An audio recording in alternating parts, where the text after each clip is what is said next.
बन्द खालाम जोंनि हाखौ बिटिसि सरकारा रैखा खालाम मुर्गि फार्म बन्द खालाम आमाक न्याय दियक जोंखौ गोजोनै हां लानो हो आमाक शान्ति रे उकालुगलै दियक माने बिटिसि एरियानि जानाखि 6 शेड्युल एरियानि हा बेखौ आसामनि अबेबा इन्डास्ट्रिनो AIIDCनो हगारनो खुनु दिन हाया आयेनाव बिदि गैया बे आयेनाव गैयै माबाखौ खामानिखौ मानो मावखो दा 2021 आव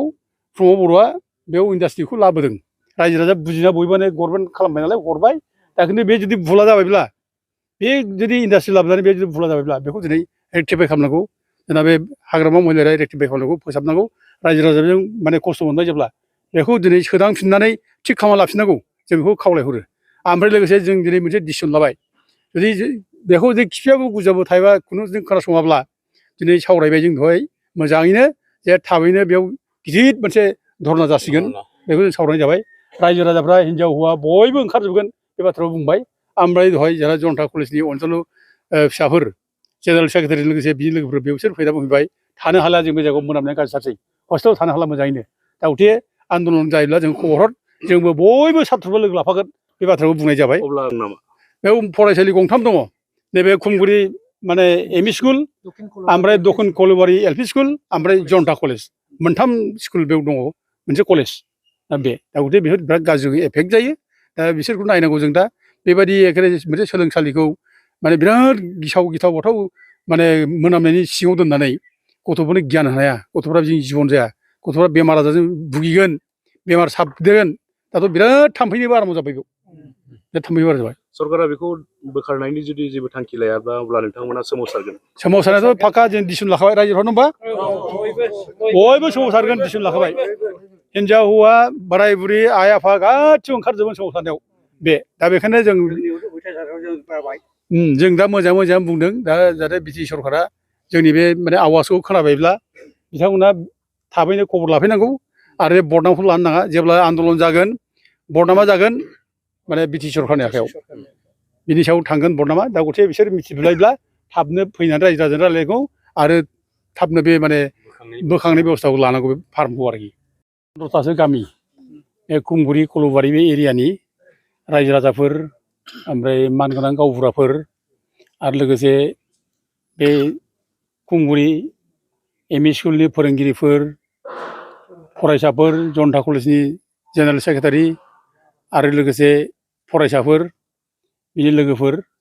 गासै जों बड'लेण्ड जनजाति सुरक्षा मन्चखौ लोगो लालायनानै बेयाव मिटिं जाबाय मिटिं जानायनि खार'ना जाबाय बे खुमगुरि कलबारि जायगायाव दाउ फार्म खालामदों बे दाउ फार्मा बिराद गाज्रि मोनामो जायगानि मानसिफ्रा थानो हायि बायदि जाबाय बे जायगानि बेसेबां एरिया 15-16 गामि आरो बिनिबो बांसिन गामियानो दिनै बे दाउ फार्मनि मोनामनायनि थाखाय मोजां हां लानो हालिया मोजां बार बारलिया आबाद मावनानै जाग्रा गामि गोरिब दुखिफोर न' सिङाव ओंखाम खबसे मोजां जानो हालिया मोनामनायनि थाखाय आरो बिफां सायाफ्राव बार लानो फैब्लाबो बिफां सायावबो मोजां बार मोनजालिया गोबां खस्थ' जाबाय आरो लोगोसे स्कुलनि गथ'फोर बिसोरो स्कुलाव फैब्लाबो क्लास लाब्लाबो खुगा मुथुबायनानैसो थानो गोनां जाबाय आरो फोरोंगिरिफ्राबो दिनै बेबायदि अबस्था फोरोंगिरिफ्राबो जोबोद खस्थ'जों गथ'फोरखौ फोरोङो खिन्थु खुगा मुथुबायनानै फालिजों माने होथेबायनानै दिनै लेखा फोरोङो आरो लोगोसे बे जनता कलेजनि साथ्र'फोर आरो बिनि हस्टेलनि माने फरायसा गथ'फोर दा बिसोरबो थानो हायि बायदि जाबाय ओरैबायदि गाज्रि मोनामनाय ओमफ्राय लोगोसे बे जायगा सेरजों थांनाय हान्थामेला खालामग्राफोर बिसोर बे जायगायाव थांनो हायि बायदि जाबाय रावबो थांलाय फैलाय खालामला बे जायगानि जायनाखि बारहावा ओरैबायदि गुबुंले जाबाय बे दाउ फार्म खुलिनायनिफ्राय रावबो गोजोन बारहावा मोनजाला रावबो सुदेम बारहावा मोनजाला बिराद मोनामनाय गाज्रि गन्ध दा बेजों बेमार आजार जानायनिबो गोबां माने गिनांगौ जानानै फैबाय बेनिखायनो जों दिनै बेखौ गोथौयै सावरायबाय दिनै बे जायगायाव रायजो राजाफोरखौ लानानै जों मा खालामनाया मोजां अदेबानि जों बेखौ लानानै थांनाय 20 तारिखखालि जों जिल्ला खुंगिरिनावबो जों कमप्लेन हैखांबाय जे जोङो बिथांखौ जोङो बिबान होबाय जे पलिउसन डिपार्टमेन्ट ओमफ्राय भेटेनारि डिपार्टमेन्ट बिसोरजों ज' सावरायनानै बेखौ इनभेस्टिगेट खालामनांगौ नायफिननांगौ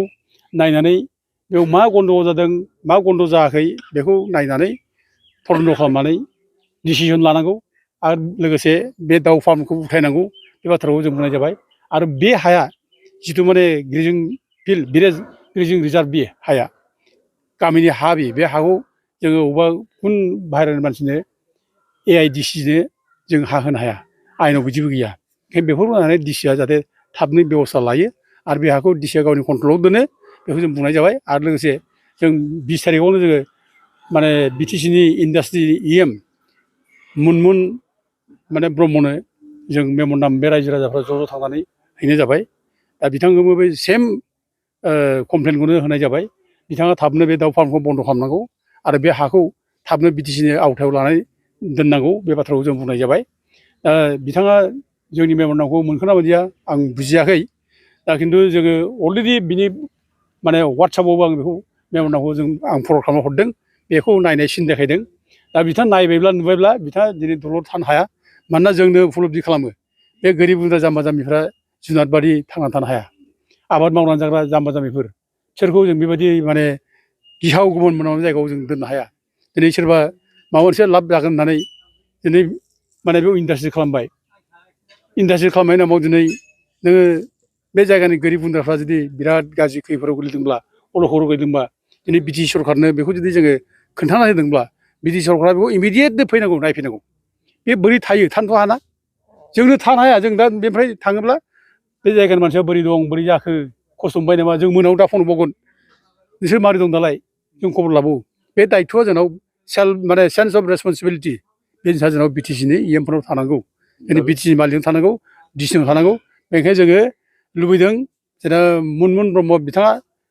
माने खबर लानानै थाबनो नायफैनांगौ आरो बेखौ बन्द' खालामफैनांगौ जों बेखौ लुबैयो गोरिब गुन्द्रा जाम्बा जाम्बिखौ जों जुनाद बादि दोननो हाया बिसोरनि जिउआबो जिउ जाम्बा जाम्बिनि जिउआबो जिउ बे गिदिर गोलावफोरनि जिउआबो जिउ खिन्थु बिसोरखौ जोङो अननाय खाननाया बे अना खाना बिदियाव अलखद जायगायाव दोननानै जों गोजोन सुदेम जों जिबन खांनो हाया अननाय बेयो बिराद अननाय बे नोङो इन्डास्ट्रि नांगौ डेभेलपमेन्ट नांगौ होननानै नोङो बेयाव दाउ फार्म खालामबाय मालाब जाखो बे जायगानि मानसिया सोरबा साख्रि मोनदों नामा रावथ' सासेबो मोनाखै